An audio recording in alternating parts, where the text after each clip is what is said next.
Capítulo 32. Novas instruções aos apóstolos. Profecias relacionadas com a destruição de Jerusalém e o futuro advento do Senhor. No decurso de sua última caminhada de Jerusalém, retornando ao querido lar de Betânia, descansou Jesus num lugar conveniente do Monte das Oliveiras, de onde a grande cidade e o templo magnífico podiam ser vistos em seu maior esplendor, iluminados pelo sol poente, ao fim da tarde daquele memorável dia de abril.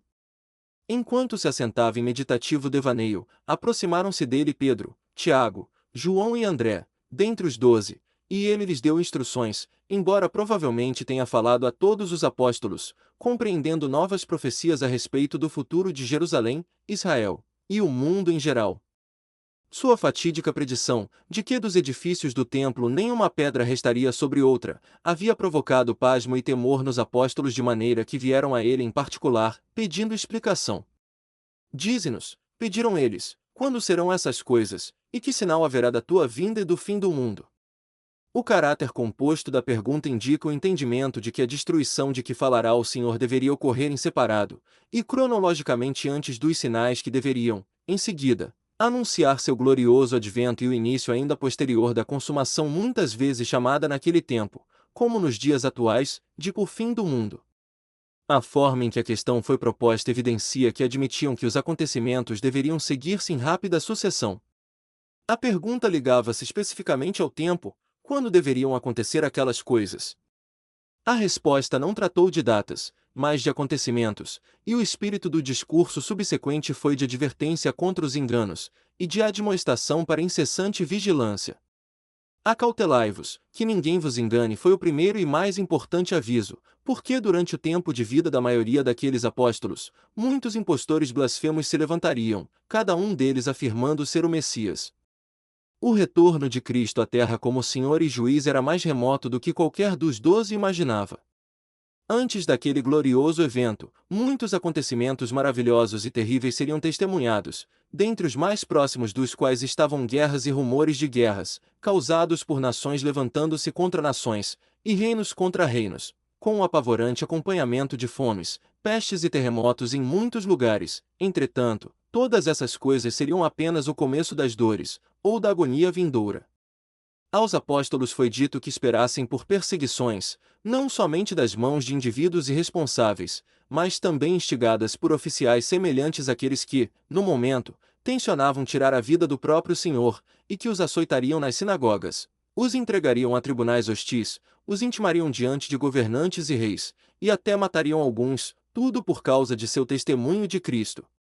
Como lhes havia sido prometido anteriormente, novamente lhes foi assegurado que, quando fossem colocados diante de conselhos, magistrados e reis, as palavras que deveriam falar lhes seriam dadas na hora do julgamento, e assim lhes foi dito que não pensassem antecipadamente no que haveriam de dizer, ou como enfrentariam as controvérsias que se lhes defrontassem, porque, disse o Mestre, não sois vós os que falais, mas o Espírito Santo.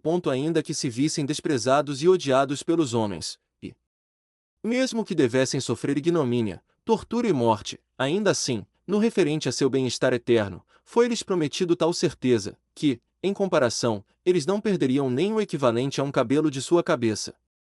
Para consolador encorajamento, o Senhor ordenou-lhes que ganhassem sua alma em paciência. Em face de todas as provações e até mesmo das mais terríveis perseguições, era-lhes mister perseverar em seu ministério, pois que o plano divino estipulava, e requeria, que o evangelho do reino fosse pregado a todas as nações.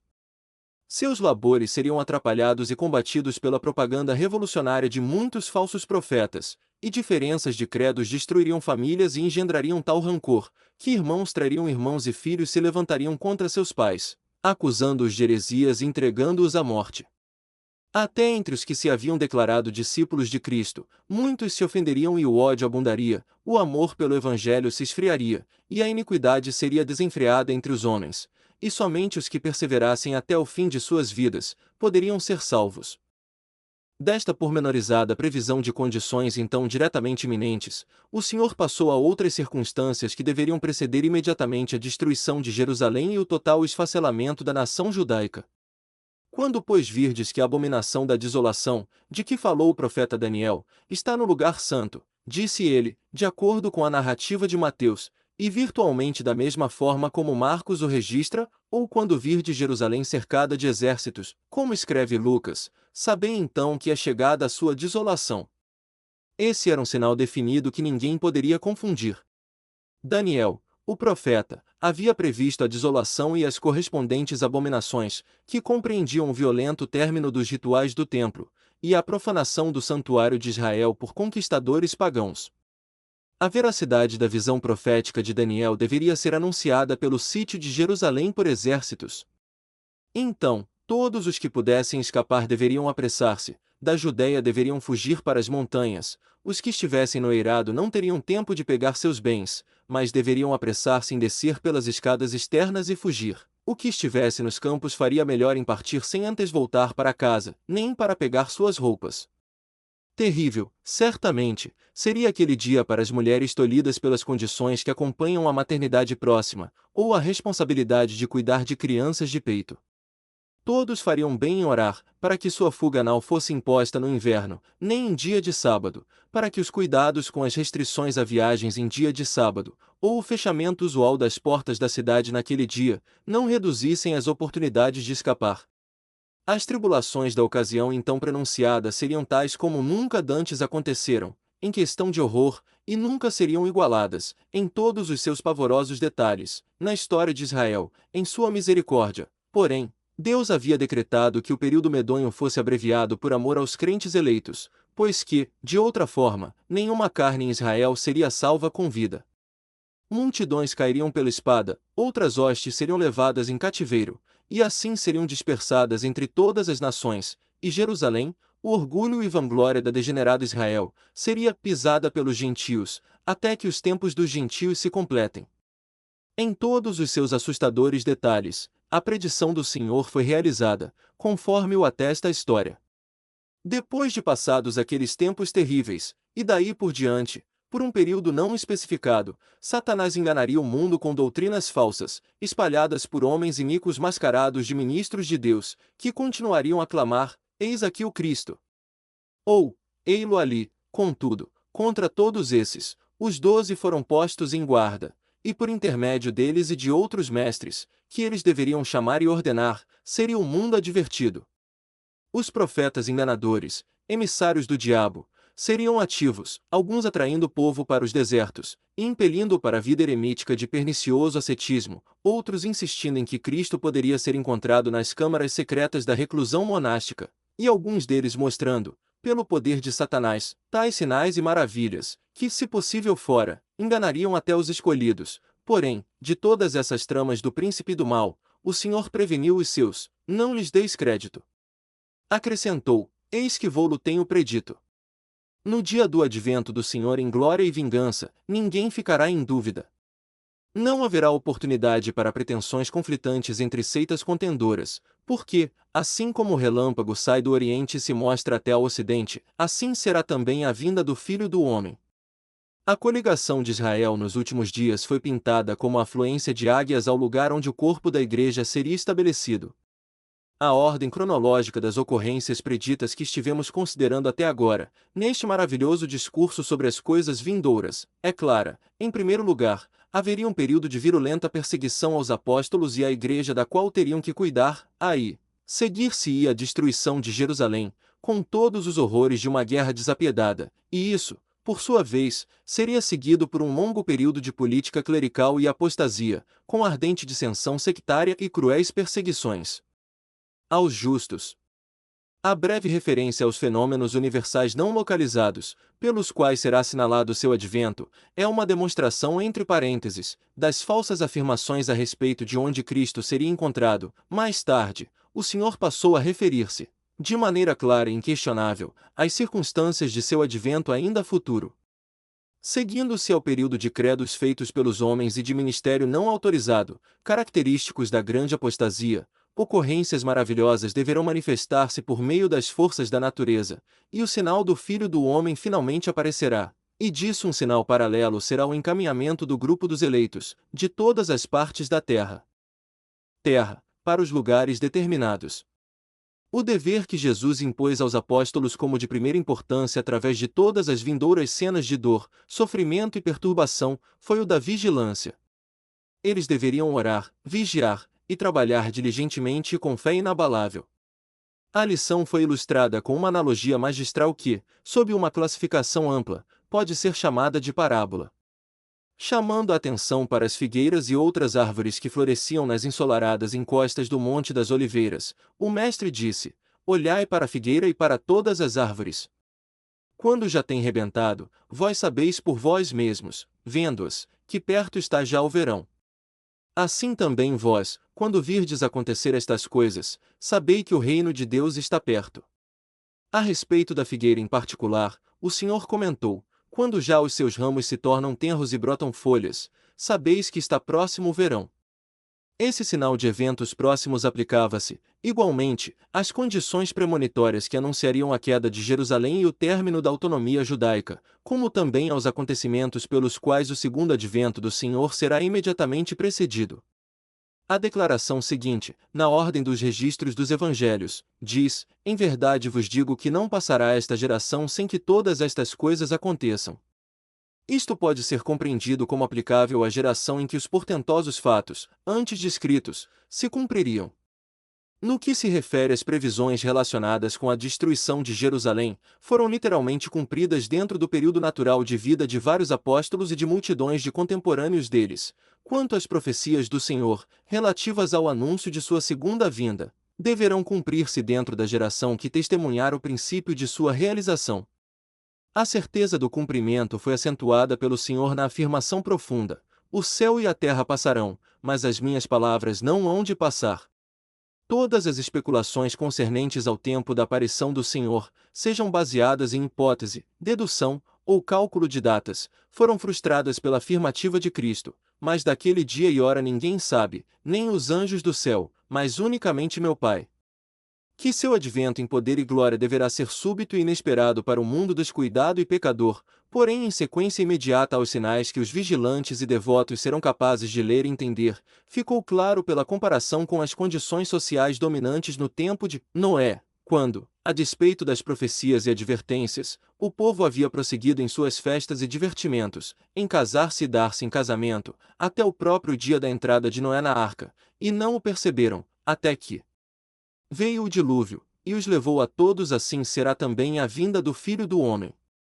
Nos últimos estágios da reunião dos eleitos, os laços do companheirismo serão rapidamente rompidos, de dois homens trabalhando no campo, ou de duas mulheres empenhadas lado a lado nos deveres domésticos. Quem for fiel será tomado e o pecador deixado. Vigiai, pois, foi a ordem solene, porque não sabeis a que hora há de vir o vosso Senhor. Para explicar sua admoestação, o Senhor condescendeu em comparar a natureza inesperada e secreta de sua vinda aos movimentos de um ladrão que ronda pela noite, e notou que, se o dono da casa tivesse algum conhecimento do tempo da visita planejada pelo salteador, permaneceria em vigilante observação, mas, por causa da incerteza, poderá ser achado fora de guarda, e o ladrão poderá entrar e saquear-lhe a casa. Mais uma vez comparando os apóstolos a mordomos devidamente comissionados numa grande casa, o Senhor falou de si mesmo como o dono, dizendo: E como se um homem, partindo para fora da terra, deixasse a sua casa, e desse autoridade aos seus servos, e a cada um a sua obra e mandasse ao porteiro que vigiasse.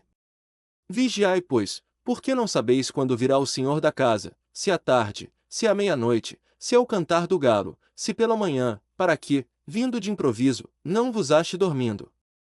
E as coisas que vos digo, digo-as a todos: vigiai.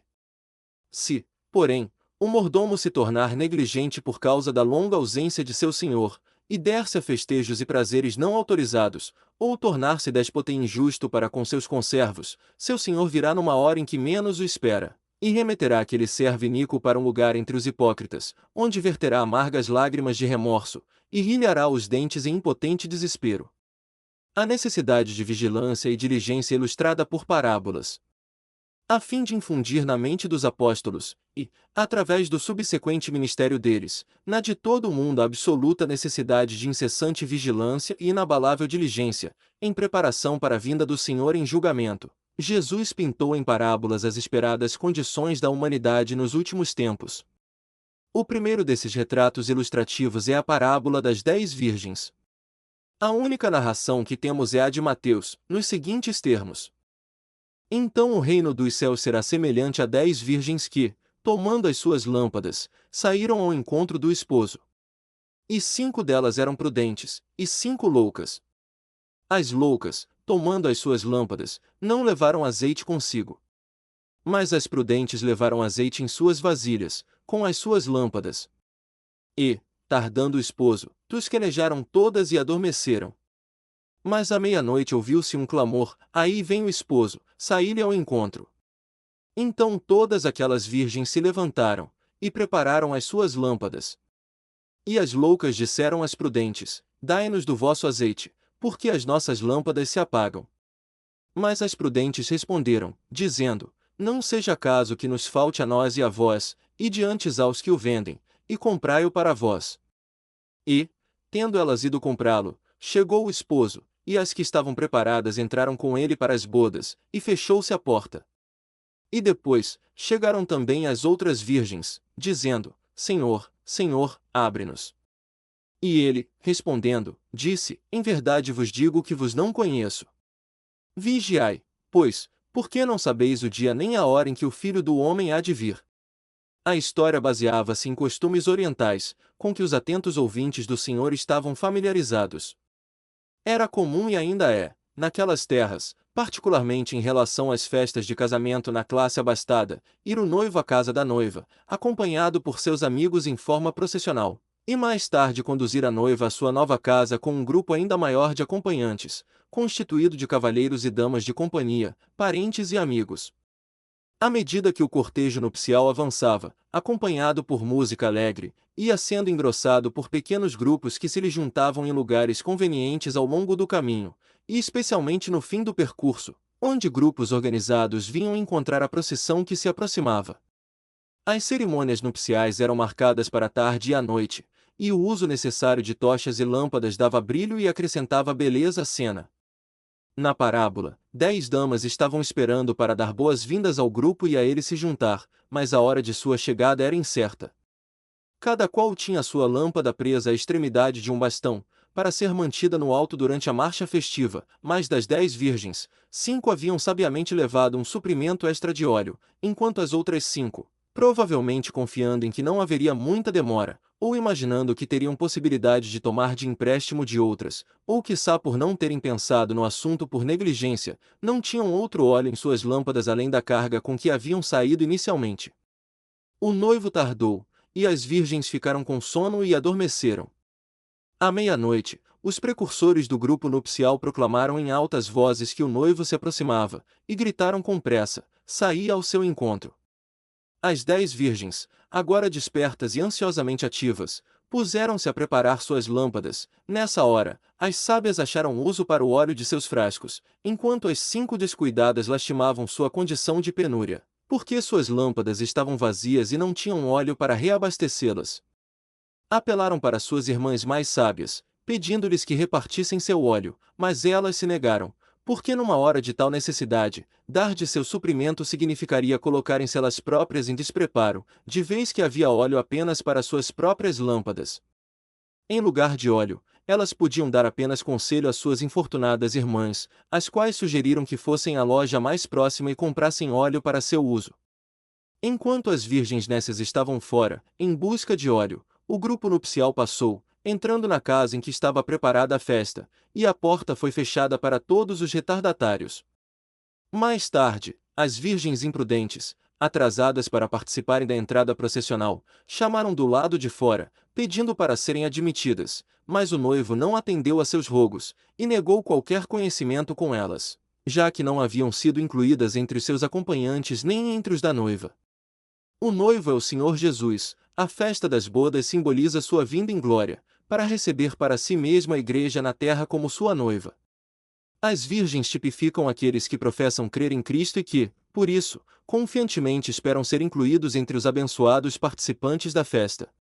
A lâmpada acesa, que cada uma das virgens levava, é a profissão visível da fé e prática cristãs, e a reserva de óleo, das mais sábias, pode ser vista como a força e a abundância espiritual que só a diligência e a devoção ao serviço de Deus podem assegurar.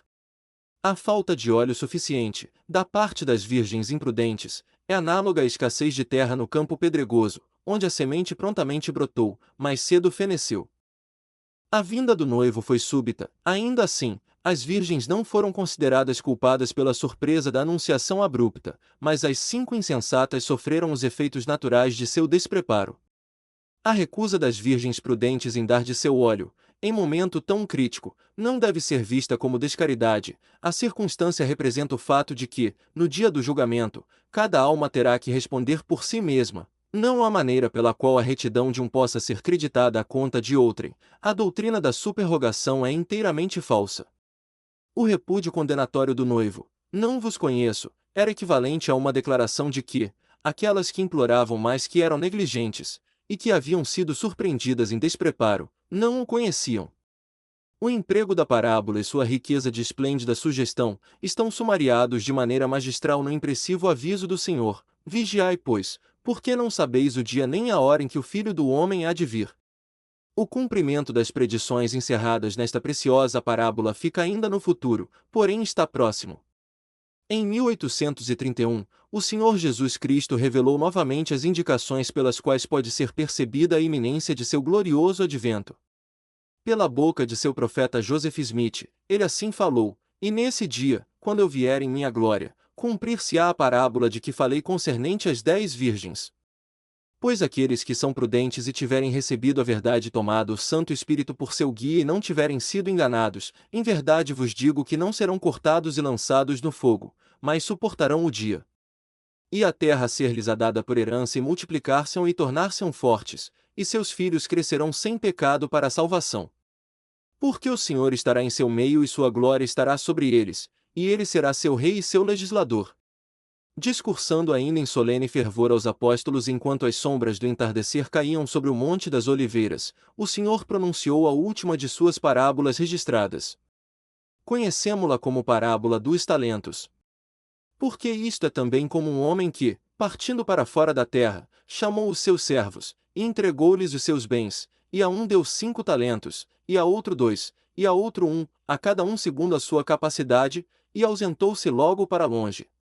E, tendo ele partido, o que receberá 5 talentos negociou com eles e granjeou outros 5 talentos. Da mesma sorte, o que receberá 2, granjeou também outros 2, mas o que receberá 1, foi e cavou na terra e escondeu o dinheiro do seu senhor. E muito tempo depois veio o senhor daqueles servos, e fez contas com eles. Então se aproximou o que receberá 5 talentos e trouxe-lhe outros 5 talentos, dizendo: "Senhor, entregaste-me 5 talentos, eis aqui outros 5 talentos que granjeei com eles." E o seu senhor disse: "Bem está, servo bom e fiel. Sobre o pouco foste fiel, sobre muito te colocarei, entra no gozo do teu senhor." E, chegando também o que tinha recebido 2 talentos, disse: "Senhor, entregaste-me 2 talentos, eis que com eles granjeei outros 2 talentos." Disse-lhe o seu senhor: "Bem está, bom e fiel servo. Sobre o pouco foste fiel, sobre muito te colocarei, entra no gozo do teu senhor." Mas, chegando também o que receberá 1 talento, disse: "Senhor, eu conhecia-te, que és um homem duro, que ceifas onde não semeaste, e ajuntas onde não espalhaste, e, atemorizado, escondi na terra o teu talento, aqui tens o que é teu." Respondendo, porém, o seu senhor disse-lhe: "Mau e negligente servo, sabes que ceifo onde não semeei e ajunto onde não espalhei? Devias então ter dado o meu dinheiro aos banqueiros, e, quando eu viesse, receberia o meu os juros. Tirai-lhe, pois, o talento, e dai-o ao que tem 10 talentos. Porque a qualquer que tiver será dado, e terá em abundância, mas ao que não tiver, até o que tem ser-lhe-á tirado. Lançai, pois, o servo inútil nas trevas exteriores, ali haverá pranto e ranger de dentes." Algumas das semelhanças entre esta parábola e a das minas aparecem até numa leitura casual, diferenças significativas são descobertas por comparação e estudo. A primeira parábola foi dirigida a uma multidão heterogênea no decurso da última jornada de Nosso Senhor de Jerico para Jerusalém. A última foi dada no recolhimento aos mais íntimos dentre seus discípulos, nas últimas horas do derradeiro dia de sua pregação pública. As duas devem ser estudadas em conjunto. Na história das minas, um montante idêntico de capital é dado a cada um dos servos e fica demonstrada a diferença de habilidade em usá-lo e aplicá-lo, com resultados comensuráveis em recompensa ou castigo. Na dos talentos, os servos recebem quantias diferentes, a cada um segundo a sua capacidade, e a diligência igual, ainda que demonstrada em um caso por grande ganho e noutro por lucro menor, embora proporcional, é recompensada igualmente. A infidelidade e a negligência são condenadas e punidas em ambos os casos. Na parábola que estamos considerando, apresenta-se o Senhor como entregando seus bens nas mãos de seus próprios servos, literalmente, escravos, tanto eles quanto as posses que lhes estavam confiadas, pertenciam-lhe. Aqueles servos não tinham direitos de posse, nem título de propriedade permanente sobre o tesouro entregue ao seu cuidado. Tudo o que tinham era o tempo e a oportunidade de usarem seus talentos, e até mesmo eles próprios pertenciam ao seu senhor. Não podemos deixar de perceber, mesmo nos primeiros incidentes da história, que o mestre dos servos era o Senhor Jesus. Os servos, portanto, eram os discípulos, e mais particularmente os apóstolos que, embora tivessem igual autoridade por meio da ordenação no santo sacerdócio, conforme especificamente ilustrado pela parábola anterior das minas, possuíam habilidades diferentes, personalidades diversas, e diferiam de maneira geral em natureza, e nas realizações que seriam chamados a cumprir no serviço durante seu ministério. O Senhor estava para partir, e voltaria somente depois de muito tempo. O significado desta última circunstância está de acordo com o que fora dito na parábola das 10 virgens, com a afirmativa de que o noivo tardava. Na hora do ajuste de contas, os servos que tinham agido bem, um com seus 5 talentos e outro com seus 2, relataram prazerosamente, concisos como estavam de se terem pelo menos esforçado por fazer o melhor que podiam. O servo infiel prefaciou seu relatório com uma escusa queixosa, que envolvia a imputação de injustiça ao mestre. Os servos honestos, diligentes e fiéis, viam e reverenciavam em seu senhor a perfeição das boas qualidades que eles próprios possuíam em certa medida. O servo preguiçoso e inútil, prejudicado por sua visão distorcida, dizia ver no mestre seus próprios defeitos mesquinhos. A história neste particular, como em todos os demais aspectos relacionados com os atos e tendências humanos, é psicologicamente verdadeira. Num sentido peculiar, os homens inclinam-se a conceber os atributos de Deus como formados, em grau superlativo, dos traços dominantes de sua própria natureza. Tanto o servo que havia recebido 5 talentos, quanto o que receberá apenas 2, foram igualmente elogiados, e, tanto quanto nos é dito, receberam recompensa igual. Os talentos conferidos a cada um eram os dons de seu senhor, que bem sabia se aquele servo era capaz de usar com maior vantagem 1, 2 ou 5. Que ninguém conclua, pois, que um bom trabalho de envergadura relativamente pequena é menos necessário ou aceitável que serviço semelhante, porém de maior amplitude. Muitas pessoas que foram bem-sucedidas em negócios com pequeno capital, teriam fracassado na administração de somas elevadas, assim também com as realizações espirituais. Há diversidade de dons, mas o espírito é o mesmo. Do homem dotado de muitos talentos esperavam-se maiores lucros, daquele dotado de um só, exigia-se relativamente pouco, e mesmo naquele pouco ele falhou. Pelo menos poderia tê-lo entregado ao banco, por intermédio do qual teria sido mantido em circulação para benefício da comunidade, e garantiria os juros durante aquele tempo.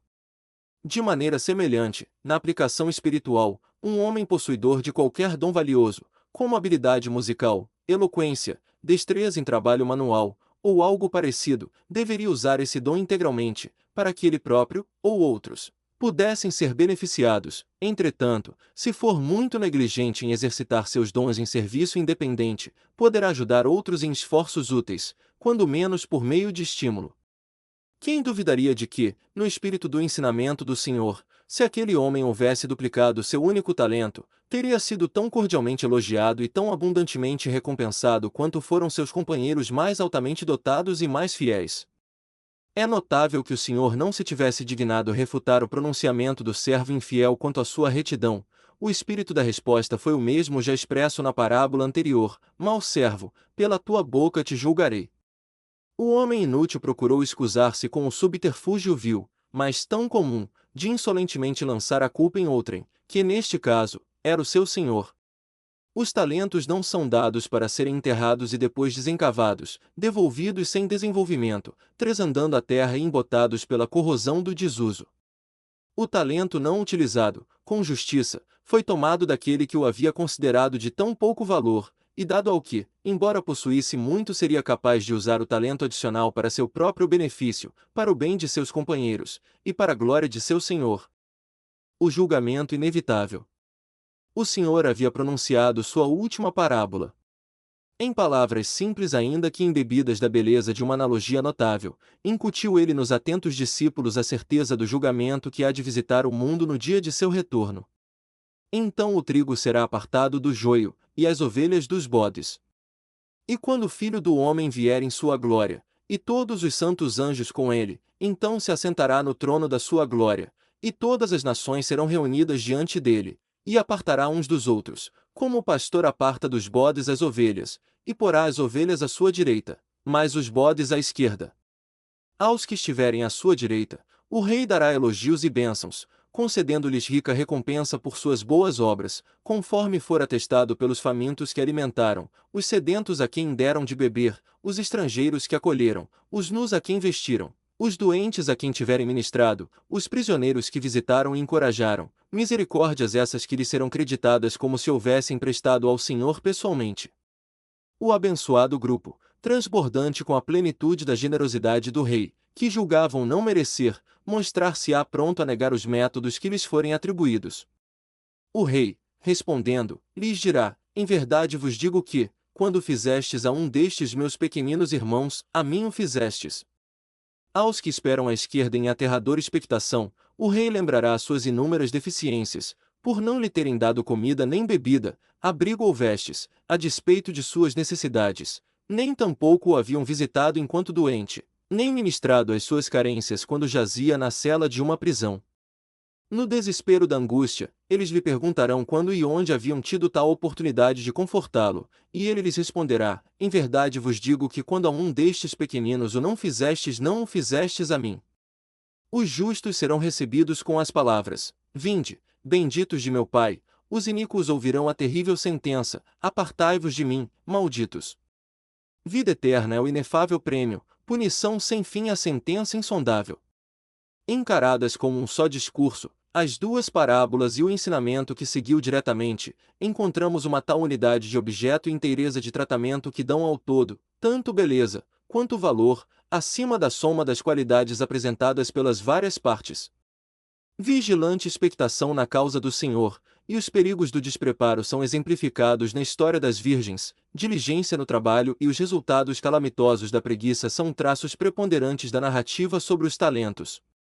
Estes dois aspectos do serviço são de importância complementar e recíproca, é tão necessário em certas ocasiões esperar, quanto em outras agir. A intercorrência de um período longo, como quando o noivo tardava, e como durante a ausência do Senhor fora da terra, e tornada clara em toda a narrativa, como interpondo-se entre a partida do Senhor e a sua volta gloriosa.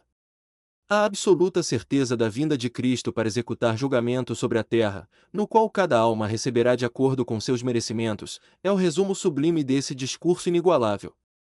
Outra predição específica da morte do Senhor. Em seguida, a instrução aos apóstolos no lugar de descanso no Monte das Oliveiras, e provavelmente no decurso do restante da caminhada em direção a Betânia naquela noite, Jesus lembrou aos 12 o pavoroso destino que o aguardava, e determinou a hora de sua traição e a maneira de sua morte. Bem sabeis, disse ele, que daqui a 2 dias é a Páscoa, e o Filho do Homem será entregue para ser crucificado. Notas do capítulo 32. Primeiros cumprimentos das profecias do Senhor. Com referência ao cumprimento literal das predições do Senhor, relativas aos tempos imediatamente seguintes à sua ascensão e até à destruição de Jerusalém, o estudioso deverá buscar nas Escrituras e na história. Somente um breve resumo dos eventos mais notáveis poderá ser tentado aqui. A respeito de guerras e rumores ou ameaças de guerras, veja-se Joséfo Antiguidades 18, capítulo 9, e Guerras, 2, capítulo 10. A última referência relaciona-se com a narrativa do decreto de Calígula, que sua estátua fosse colocada no templo e devidamente reverenciada, o que provocara protesto tão veemente dos judeus, que lhes foi declarada a guerra, sendo obstada pela morte do imperador. Sobre a morte de Calígula, Joséfo afirma que ocorreu muito felizmente para nossa nação em particular, que teria perecido quase inteiramente, se não tivesse sido morto subitamente. Outras ameaças de guerra contra os judeus foram feitas, em separado, pelos imperadores Cláudio e Nero. Nação levantou-se contra nação, como por exemplo, no ataque dos gregos e sírios contra os judeus, no decurso do qual 50.000 judeus foram mortos em Seleucia sobre o Tigre, e 20.000 em Cesareia, 13.000 em Citópolis, e 2.500 em Ascalon. Fome e pestes correspondentes prevaleceram durante o reinado de Cláudio, 41-54 AD, e isso fora predito especificamente, por inspiração, por intermédio de Agabo, Atos 11h28. A fome foi muito severa na Palestina, Joséfo, Antiguidades, 20, capítulo 2. Os terremotos eram de uma frequência alarmante e de incomum gravidade, entre a morte de Cristo e a destruição de Jerusalém, particularmente na Síria, Macedônia, Campânia e Acaia. Veja-se Tácito, Anais livros 7 e 14, e para uma narrativa das violentas perturbações sísmicas em Roma veja-se Suetônio e sua vida de Galba, Joséfo, Guerras, 4, capítulo 4. Registra um tremor de terra particularmente violento que dilacerou parte da Judéia e foi acompanhado de impressionantes abalos e rugidos da terra, uma indicação manifesta de que alguma força destruidora estava vindo sobre os homens. O presságio de coisas espantosas e também grandes sinais do céu, conforme registrado por Lucas, realizou-se nos eventos fenomenais narrados por Joséfo, Prefácio das Guerras. A respeito das perseguições que sobrevieram aos apóstolos, e de terem sido citados diante de governantes, o Dr. Adam Clarke, em seu comentário da passagem de Mateus 24, diz: não precisamos ir além dos Atos dos Apóstolos para o cumprimento desses detalhes. Alguns foram entregues a conselhos, como Pedro e João, Atos 4:5. Outros foram levados à presença de governadores e reis como Paulo diante de Galho, 18:12, diante de Félix, capítulo 24, diante de Festo e Agripa, capítulo 25. Alguns tiveram palavras e sabedoria que seus adversários não puderam resistir, assim como Estevão, 6:10, e Paulo, que fez até Félix tremer, 24:25. Alguns foram presos, como Pedro e João, 4:3. Outros foram espancados, como Paulo e Silas, 15:32. Alguns foram mortos, como Estevão, 7:59, e Tiago, o irmão de João, 12:2. Se, porém, olharmos para além do livro de Atos dos Apóstolos, para as sangrentas perseguições de Nero, veremos essas predições ainda mais amplamente cumpridas. Nessas perseguições, caíram inúmeros cristãos, além dos dois grandes da fé, Pedro e Paulo. Tratava-se, como diz Tertuliano, de uma guerra contra o próprio nome de Cristo, pois que os que eram chamados cristãos haviam cometido crime suficiente por apenas trazer esse nome, para serem mortos.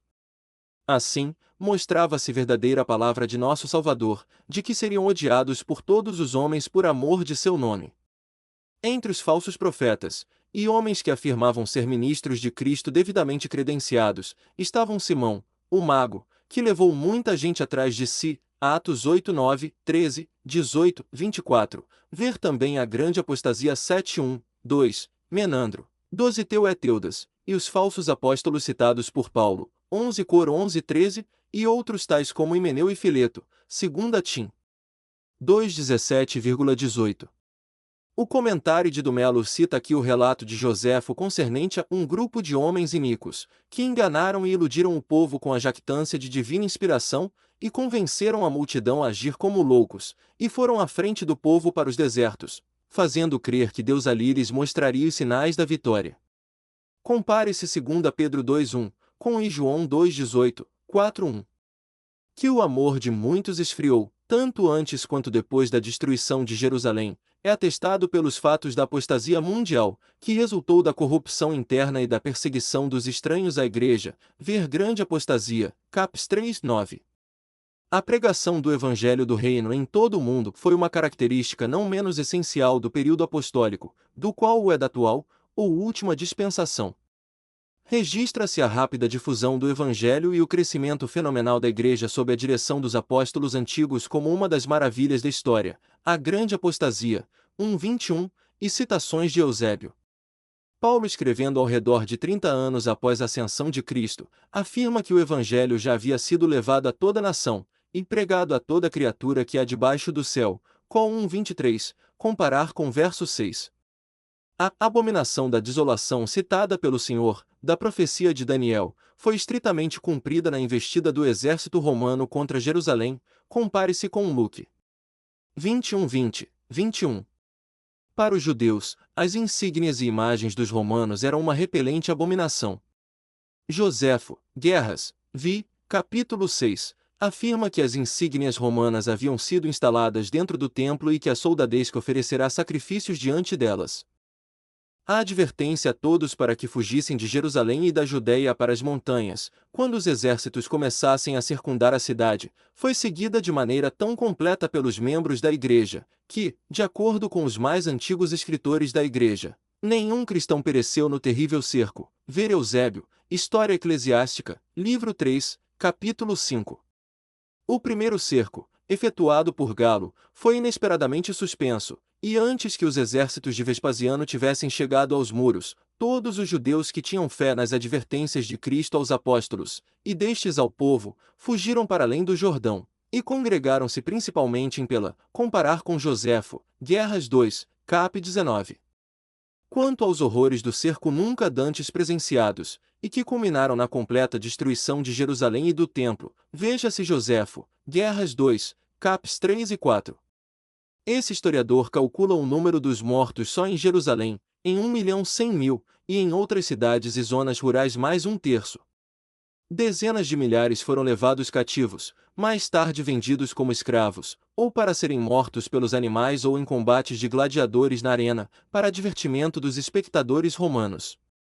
No decurso do cerco, um muro foi construído ao redor da cidade inteira, cumprindo-se assim a predição do Senhor. Luque 19:43, teus inimigos te cercarão de trincheiras, na qual a tradução admitidamente melhor barreira ou paliçada, deveria aparecer, em lugar de trincheira.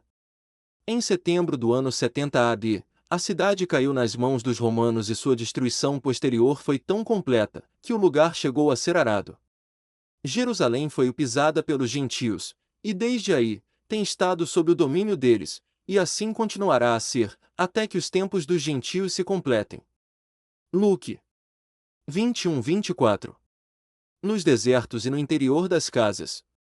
O capítulo 24 de Mateus, e as escrituras paralelas em Marcos 13 e Lucas 21, podem ser mais facilmente entendidas, se tivermos em mente que o Senhor, aí, fala de dois eventos distintos, cada qual representando a consumação de longos anos de preparativos, sendo o primeiro um protótipo do segundo.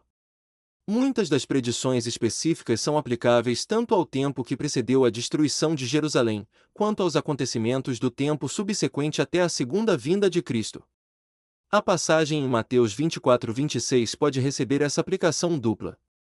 Joséfo fala de homens conduzindo outros ao deserto, e dirigindo-se sob inspiração, diziam-lhes que ali encontrariam a Deus, e o mesmo historiador menciona um falso profeta que levou muitos às câmaras secretas do templo durante o assalto romano, prometendo-lhes que lá o Senhor lhes daria livramento. Homens, mulheres e crianças seguiram esse líder fanático, e foram surpreendidos no holocausto da destruição, de maneira que 6.000 deles pereceram nas chamas. Joséfo, Guerras capítulo 5. A respeito da aplicação das instruções do Senhor a tempos e condições posteriores, o autor escreveu em outra obra, A Grande Apostasia 7:22-25. Uma das heresias, de origem antiga e rapidamente divulgada na Igreja, foi a doutrina do antagonismo entre o corpo e o espírito, pela qual o primeiro foi considerado como um pesadelo e uma maldição. Do que foi dito deve-se reconhecer isto como uma das perversões derivadas da aliança do gnosticismo com o cristianismo. Como resultado desse enxerto de doutrina pagã, surgiu um abundante crescimento de práticas eremíticas, pelas quais os homens buscavam enfraquecer, torturar e subjugar seu corpo, para que o espírito ou alma ganhasse maior libertação. Muitos que adotaram essa maneira antinatural de ver a existência humana, retiraram-se para a solidão do deserto, e lá despenderam seu tempo em práticas de rigorosa autonegação e atos de furiosa autoflagelação. Outros se trancavam como prisioneiros voluntários, buscando glória na privação e nas punições autoimpostas. Foi essa maneira antinatural de entender a vida que deu surgimento às várias ordens de reclusos, eremitas e monges. Não vos parece que o Salvador tinha tais práticas em mente quando, advertindo seus discípulos das falsas pretensões de santidade, que caracterizariam os tempos que logo se seguiriam, disse: portanto, se vos disserem, eis que ele, Cristo, está no deserto, não saiais. Eis que está no interior da casa, não acrediteis. O tempo do advento de Cristo não é conhecido. A afirmativa do Senhor de que o tempo de seu glorioso advento era desconhecido do homem, e que os anjos não o conheciam, nem o Filho, mas que era conhecido apenas do Pai, aparece de maneira clara e compreensível, a despeito dos muitos e conflitantes comentários a respeito. Jesus repetidamente afirmara que sua missão consistia em fazer a vontade do Pai, e é evidente que a vontade do Pai lhe foi revelada de tempos em tempos. Enquanto estava na carne, ele não afirmou que era onisciente, embora tudo o que quisesse saber lhe fosse dado por meio da comunicação com o Pai. Cristo não havia pedido para conhecer o que o Pai não houvesse sugerido que estava pronto para revelar, e que, no caso, era o dia e hora da projetada volta do Filho à Terra como um ser glorificado e ressurreto. Não hesitaremos em crer que, ao tempo em que Jesus pronunciou aos apóstolos o discurso em consideração, não estava informado sobre o assunto, porque ele mesmo o afirma. Na última entrevista de Cristo com os apóstolos, imediatamente antes de sua ascensão, Atos 1:6, 7, eles lhe perguntaram: Senhor, restaurarás tu neste tempo o reino a Israel? Respondeu-lhes: Não vos pertence saber os tempos ou as estações que o Pai estabeleceu pelo seu próprio poder. Nem foi a data da consumação messiânica, desde aquela época, revelada a nenhum homem, embora agora mesmo a figueira esteja rapidamente brotando folhas, e o que tiver olhos para ver e coração para compreender, saberá que o verão do propósito do Senhor está próximo. A falsa doutrina da supererrogação. Entre as falácias perniciosas, promulgadas como dogmas autorizados pela Igreja apóstata, durante o longo período da escuridão espiritual que se seguiu ao encerramento do ministério apostólico, estava a terrível monstruosidade conhecida como doutrina da supererrogação. Segundo afirma Mosheim, a espantosa doutrina foi formulada no século XIII nos seguintes termos, que na realidade, existia um imenso tesouro de méritos, composto dos feitos piedosos e ações virtuosas que os santos haviam praticado além do que era necessário para sua própria salvação, e que eram por isso aplicáveis em benefício dos outros, que o guardião e dispenseiro desse precioso tesouro era o pontífice romano, que, em consequência, tinha poder para aplicar a quem lhe parecesse adequado uma porção dessa inexaurível fonte de méritos, de acordo com a respectiva culpa, e suficiente para livrá-lo da punição devida por seus crimes. A respeito da falácia dessa doutrina, o autor manifestou-se, a grande apostasia, 9:15, da seguinte forma: esta doutrina da supererrogação é tão irracional quanto contrária às Escrituras, e falsa. A responsabilidade individual do homem por seus atos é um fato tão certo quanto é sua capacidade de agir por si mesmo. Ele será salvo pelos méritos e pelo sacrifício expiatório de nosso Redentor e Senhor, e o seu direito de pretender a salvação preparada depende estritamente de sua submissão aos princípios e ordenanças do Evangelho, conforme estabelecidos por Jesus Cristo. A remissão dos pecados e a eventual salvação da alma humana foram tornadas possíveis, porém esses dons de Deus não podem ser comprados por dinheiro. Compare-se o pavoroso engano da supererrogação e a prática blasfema de pretender-se o perdão dos pecados de um homem em consideração pelos méritos de outro, com o que declarou o único Salvador da humanidade: eu vos digo que de toda palavra ociosa que os homens disserem, hão de dar conta no dia do juízo. Se nos é permitido tirar conclusões doutrinárias das parábolas de Nosso Senhor, a parábola das 10 virgens fornece resposta à satânica sugestão de que os pecados de um homem podem ser neutralizados pela retidão de outrem. Não conhecemos nenhuma supererrogação, a não ser a do Senhor Jesus Cristo, por cujos méritos a salvação é colocada ao alcance dos homens. Esta geração. Consulte-se qualquer bom dicionário não abreviado para a comprovação do fato de que o termo geração, quando referente a um período de tempo, tem muitos significados, entre os quais estão raça, espécie, classe. O tempo não se limita a um grupo de pessoas vivendo em certa época. A Bíblia Enciclopédia, Criticae Indispositore, de Fawcett, depois de citar vários significados ligados à palavra, diz, em Mateus 24:34: esta geração não passará, ou seja, a raça judaica, da qual a geração dos dias de Cristo era uma amostra em caráter, compare-se à alocução de Cristo à geração, como prova de que geração significa, em certos casos, a raça judaica inteira, sem que todas estas coisas aconteçam, uma profecia de que os judeus serão um povo distinto, ainda quando ele vier de novo.